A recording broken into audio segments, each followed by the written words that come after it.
We're going to win with every single facet. We're going to win so much, you may even get tired of winning. So Arsenal won in the UCL 3-0 courtesy of 2 goals from Mikel Merino. This man now has 18 goals for club and country in 2025. Like honestly, Merino needs to have a sit down with Arteta and he needs to tell Arteta, yo, don't use me as a midfielder ever again. I am the striker. He needs to have a sit down with Victor Gyökeres and tell him, listen, I am the captain now. I am the striker now. Honestly, to my fellow Gunners, who needs Gyökeres, Jesus or Havertz when we have Merino? What a player. This brother Mikel Merino is a striker being forced to play midfield. Tell me I'm wrong. But anyway, let us look at the lineup during the game. I was really happy to see that Ethan was getting some minutes and Merino obviously had to replace Victor Gyökeres because he picked up a little bit of an injury. I was a bit surprised that Arteta opted to go for Hincapié instead of Miles Lewis-Skelly. This selection was kind of bittersweet because I'm happy to see the new signing getting minutes, but I'm also upset that Miles isn't getting those minutes. But if I could say anything about my Ecuadorian's game, I would say that he had a pretty decent game.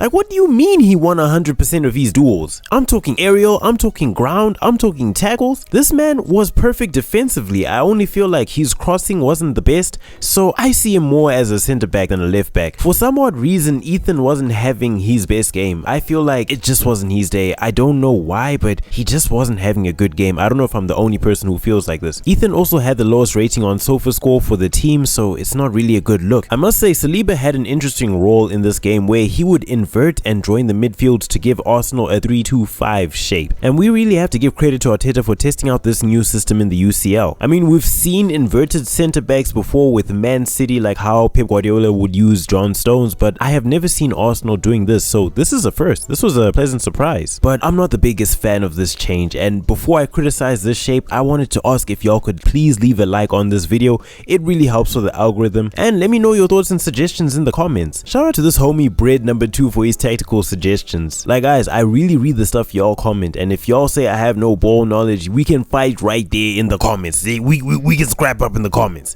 But yeah, a like would really help for the algorithm. Back to what I was saying. The only criticism I have of this shape is that it underutilizes Timber. Why? Because Timber is forming part of that back 3, and I feel like Timber is just so good offensively. Why would you make him sit in a back 3? When Timber inverts or he overlaps, I think he gives an extra passing option to Ethan and he provides extra width. That's probably why Ethan didn't have the best game. I don't think Ethan is used to this new system where Saliba is behind him rather than having Timber on his right giving him more width, so I think that could be something which contributed to him having not the best game. So this new system pushes Saliba to be an extra holding midfielder, but it takes away Timber from being an overlapping fullback. I'm not the biggest fan of this change. I do understand that it does allow for more central control, but I feel like because Timber has significantly better ball control than almost all of our defenders, wouldn't it make more sense for him to be utilized in his regular role where he's allowed to invert, where he's allowed to overlap, and you know, you could call him a playmaking fullback. So yeah, I will give my props to Arteta for trying this formation. It was interesting to see, but I feel like it has more disadvantages than advantages at this early stage.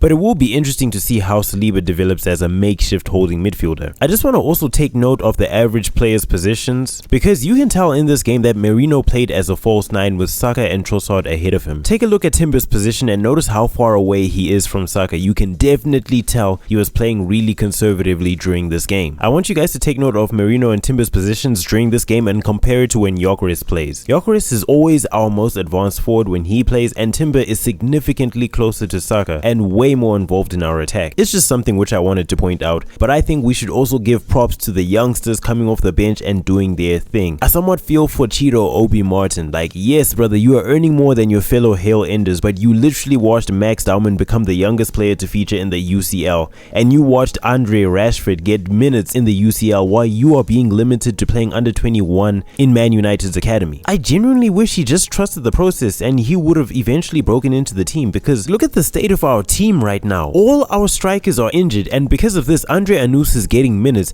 and it would have been you getting those minutes if you were just just a bit more patient. But to bring it back to Merino, guys, genuinely, should I get him in my FPL? Because I'm thinking of replacing Saka with Merino. Like, I am so invested in seeing this man and Andre thrive as strikers. This weekend, Arsenal will face Sunderland and Granit Xhaka. I obviously predict that we will win, but it will be interesting to see what lineup, Mikel Arteta opts for. I doubt he'll make any significant changes. I think it'll just be the typical lineup of Raya, Timber, Saliba, Gabriel and Calafiori at the back, Zubimendi, Rice and Eze in the midfield. Then our attack will be Saka, Merino and Trossard. So the only change from our usual attack will be no Victor Gyökeres, due to injury, but with the form of Mikel Merino, I don't think we're going to miss him. Well, if you guys made it this far in the video, thank you for listening to my thoughts and analysis. If you didn't agree with anything I was saying, please let me know in the comments, and yeah, let me know what you guys think of this video. And I must say, guys, I have never been so proud of being an Arsenal fan than I am this season. People are literally mad at us for constantly winning, and I love it. I love it when we win. But anyway, guys, thanks for watching this video, and yeah, please leave a like. It helps with the algorithm, and until the next video, peace.